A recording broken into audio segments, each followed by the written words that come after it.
Tancho are gorgeous snowy white koi, with a large red marking on their heads.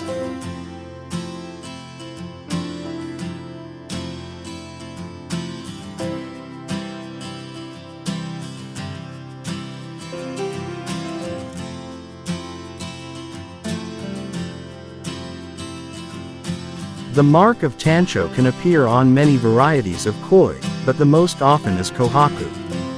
There are many kinds of tancho: tancho kohaku, tancho teisho sanshoku, tancho goshiki, and among them, the most beautiful variety is the tancho sankei.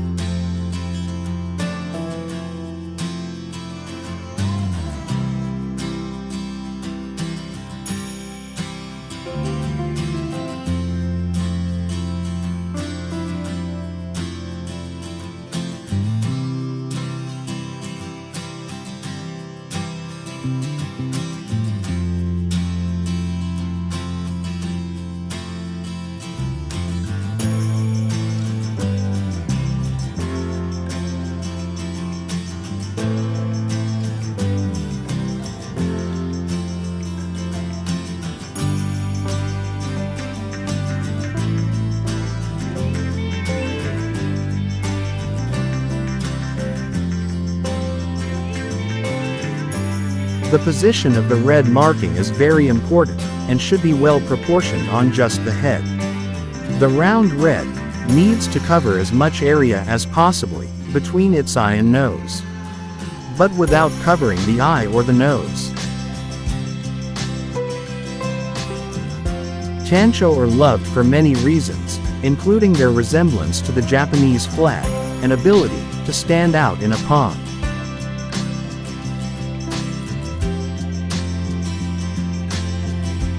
They are named after the sacred red-crowned crane of Japan for good fortune, love and long life. That is why the edge of the pattern must be sharp, and the coloration must be deep red.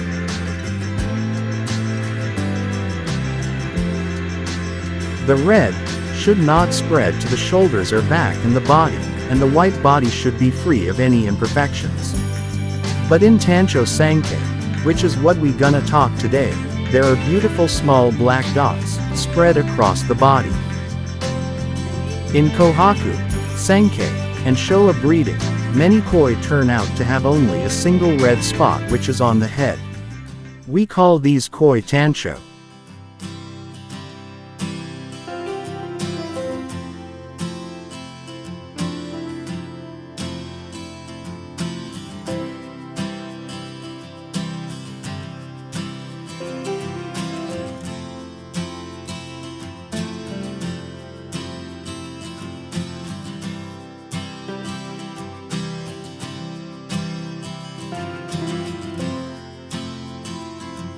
Tancho sankei and tancho showa respectively, and they are shown in tancho class. The tancho spot must be between the eyes, and preferable perfectly round. It must not go back onto the shoulder of the koi, or down to the nose of the koi. Red may not appear anywhere else on the koi to be shown in tancho class. Tancho koi are one of the more difficult varieties to breed, since the perfect tancho spots are rare, and it is this, along with the growing demand for good quality tancho koi, that is making this variety more and more valuable to have in any koi keeper's collection.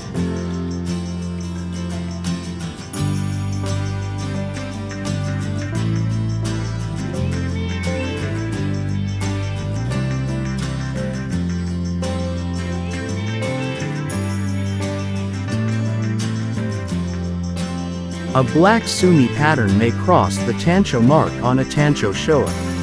No other variety with a spot on the head may be shown in tancho class. This includes goshiki with red spot on the head, beko with black spot on the head, and ogon with orange spot on the head, to name a few.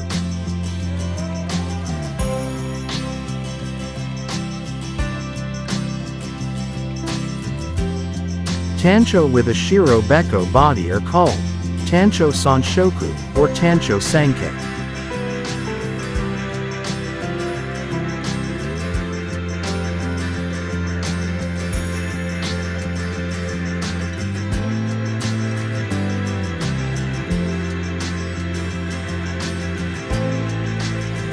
Tancho Sankei are nice. They are like the Tancho Kohaku, but they have more color. There should be no black sumi on the head, as this would detract from the round head reds. The black sumi should be ebony colored, and the patterns, neatly defined. As in the Shiro Beko, there should be a few black sumi strips on the pectoral fins to balance the body pattern.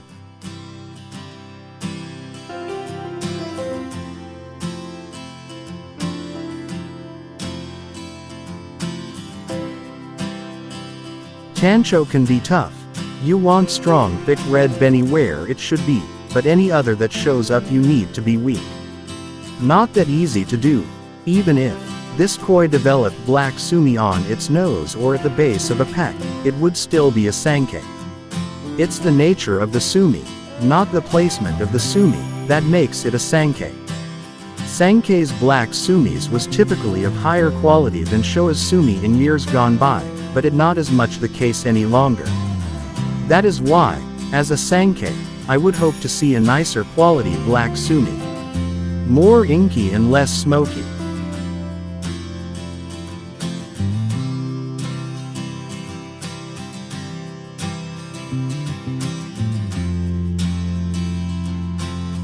The first Tancho variety was the Tancho Kohaku, and was produced by breeding two Kohaku koi together.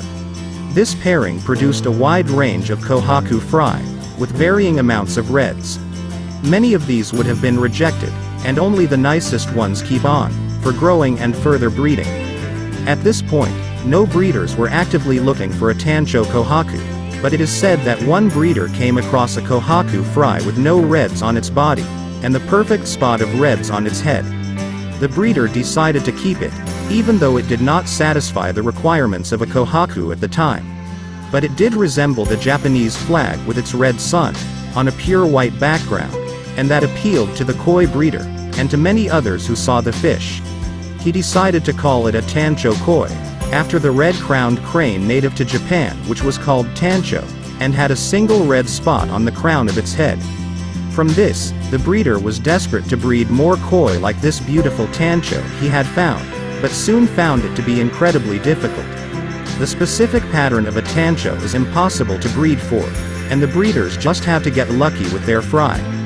This means that the number of good quality Tancho in a batch of fry is much lower than many other varieties, and this was quickly discovered by the original breeder, and by other breeders who attempted to repeat his results eventually. However, more and more Tancho koi started to hit the market until it eventually became the popular variety that it is today. Unfortunately, it is not any easier to breed Tancho koi nowadays than it was then.